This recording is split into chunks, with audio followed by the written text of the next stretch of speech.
श्रीराम समर्थ. गोपाल कृष्ण भगवान की जय. गीतेच्या दुसऱ्या अध्यायातला दुसरा श्लोक. श्री भगवान उवाच. कुतस्त्वाकश्मलमिदं विषमे समुपस्थितम् अनार्यजुष्टम् अस्वर्ग्यम् अकीर्तिकरम् अर्जुन. श्री भगवान उवाच. कुतस्त्वाकश्मलमिदं विषमे समुपस्थितम् अनार्यजुष्टम् अस्वर्ग्यम् अकीर्तिकरम् अर्जुन. श्री भगवान उवाच. कुतस्त्वाकश्मलमिदं विषमे समुपस्थितम् अनार्यजुष्टम् अस्वर्ग्यम् अकीर्तिकरम् अर्जुन.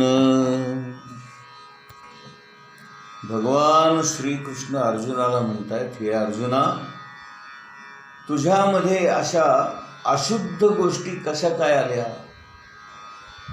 ज्या मनुष्याला जीवनाच्या मूल्यांचं ज्ञान आहे अशा मनुष्याला या गोष्टी मुळीच शोभत नाहीत. या गोष्टी उच्चतर लोकांमध्ये जाण्यात नाही तर त्याच्या दुष्कीर्तीलाच कारणीभूत होतात. भगवान सांगतायत, अरे अर्जुना, कीर्तीची हानी करणारं, कीर्ती घालवणारं हे नको ते पाप तुला या कठीण प्रसंगामध्ये कसं काय बरे प्राप्त झालं? हे सज्जन माणसाला, ज्ञानी माणसाला न शोभणारं आहे, न रुचणारं आहे आणि आत्तापर्यंत मिळवलेली कीर्ती घालवणारं आहे, अपकीर्ती वाढवणारं आहे.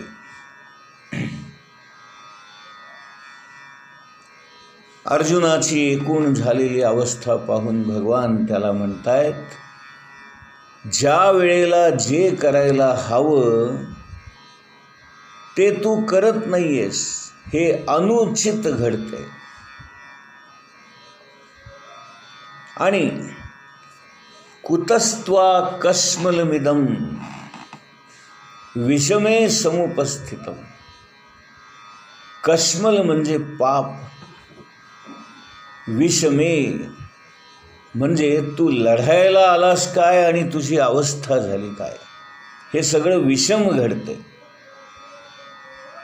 विचित्र घडतंय. हे नको ते पाप तुझ्या मनामध्ये आत्ताच कसं काय शिरलं? भलत्याच वेळी हे भलतंच काय तुझ्या मनामध्ये आलं? तू लढायला आलायस का आणि तुझी अवस्था ही अशी का बरे झाली? श्रीकृष्णाने अर्जुनाला 3 गोष्टी महत्त्वाच्या इथे सांगितलेल्या आहेत. भगवान श्रीकृष्ण म्हणतायत, अर्जुना, ही तुझी मनस्थिती आहे ना, ती अनार्य आहे. आर्य माणसाला शोभून दिसणारी नाही, तुझ्यासारख्या आर्य असणाऱ्या वीर पुरुषाला शोभून दिसणारी नाही. अस्वर्ग्यम म्हणजे स्वर्गाची प्राप्ती करून न देणारी आहे. अकीर्तिकरम आत्तापर्यंत मिळवलेली कीर्ती घालवणारी आहे, अपकीर्ती वाढवणारी आहे. अनार्य म्हणजे सज्जन ज्ञानी माणसाला न शोभणारी आहे.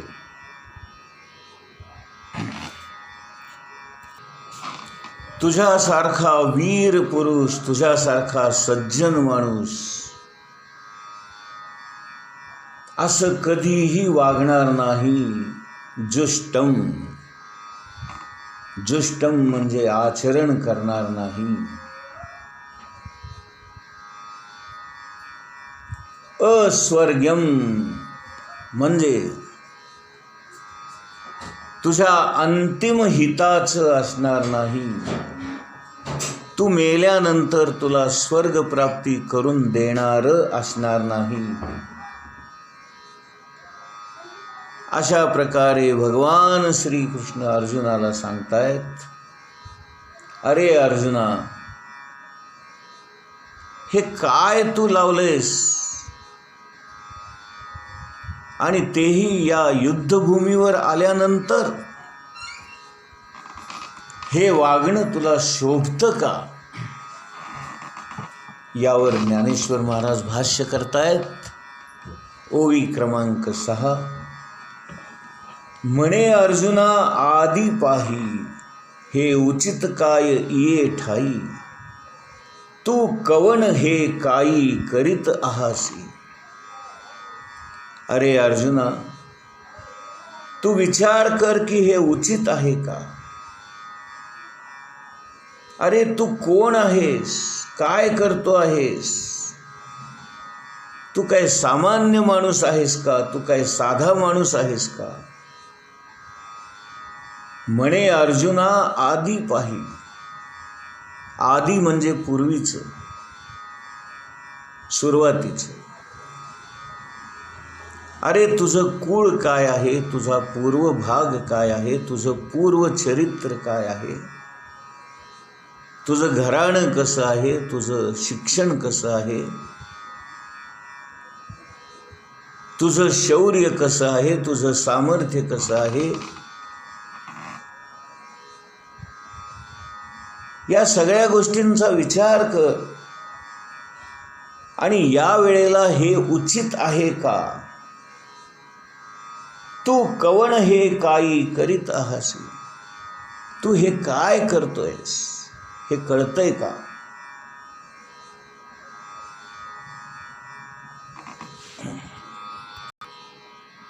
पुढे म्हणतायत, तुझ सांगे काय जाहले, कवन उणे आले, करिता काय ठेले, खेदू काईसा. श्रीकृष्ण हा अर्जुनाचा मित्रही होता, सखा होता, मामे भाऊ होता. आणि म्हणून तो त्याला म्हणतोय, अरे तुला काय झालंय सांग बघू, कवन उणे आले, काय ऊन पडलंय तुला, काय काळजी लागली आहे, कसला खेद करतोयस, करिता काय ठेले, खेदू काहीसा. तू आत्ता या वेळेला या क्षणी हा कसला खेद करतोयस, तुला झालंय तरी काय, आणि हे भलतंच काय करतोयस. तू अनुचिता चित्त न देसी, धीरू काहीच न सांडिसी, तुझे नामे अपयशी दिशा लंघिजे. अरे बाबा, तुझं नाव इतकं मोठं आहे की नाव जरी घेतलं तरी अपयश तुझ्यापासून दूर पळून जातं. तू अनुचिता चित्त न देसी, आजपर्यंत तू अनुचित असणारी कोणतीच गोष्ट कधीच केलेली नाहीस. धीरू काहीच न सांडिसी, आतापर्यंत तू तुझा धीर कधी सोडला नाहीस. तुझे नामे अपयशी दिशा लंघिजे, तुझं नाव ऐकल्याबरोबर अपयश दाही दिशा ओलांडून दूर पळून जातो. असा तू महापराक्रमी महान कुलामध्ये जन्माला आलेला, आणि हे तू आता भलतंच काय करतोयस? तू शूर वृत्तीचा ठावो, क्षत्रिया माझी रावो, तुझिया लाठेपणाचा आवो तिन्ही लोक. अरे, जगामध्ये शौर्य जर पाहायचं असेल तर अर्जुनाला पाहावं. तू शूर वृत्तीचा ठाव आहेस. क्षत्रिया माझी रावो, क्षत्रियांचा तू राजा आहेस. तुझिया लाठेपणाचा आवो तिन्ही लोक.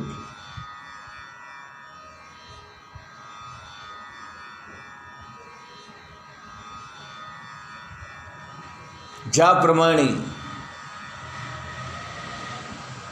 दानशूर कोण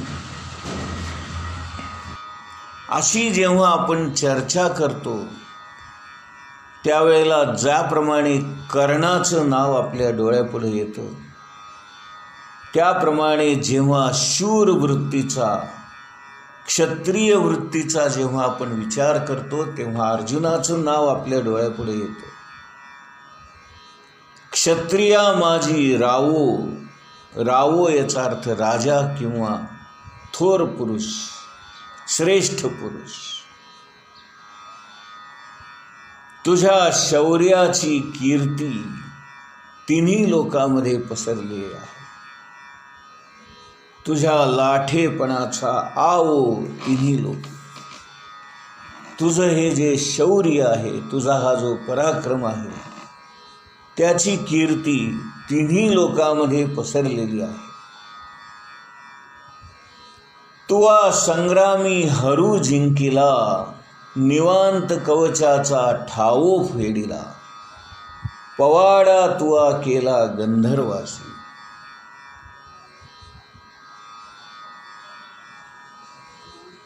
भगवान श्रीकृष्ण अर्जुनाला उद्देशून म्हणतायत,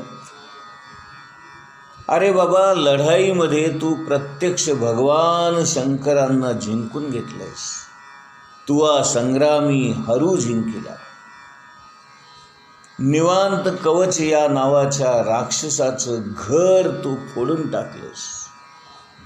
निवांत कवचाचा ठावो फेडिला. ज्या राक्षसाने स्वर्गीय देवतांना त्रस्त करून टाकलं होतं, घाबरवून टाकलं होतं, त्यावेळेला देवांचा राजा असणारा इंद्र याने तुला विनंती करून स्वर्गातल्या देवतांना सहाय्य करण्याची आणि त्यांच्या मदतीला धावून जाण्याची विनवणी केली होती. आणि असा तू अर्जुन त्यावेळेला स्वर्गातल्या देवतांना मदत करण्यासाठी धावून गेलास काय? आणि देव दानव युद्धामध्ये या दानवाचं, निवांत कवचाचं मस्तक फोडलंस काय? आणि या राक्षसांच्या कचाट्यातून, दानवांच्या कचाट्यातून देवांची सुटका केलीस काय?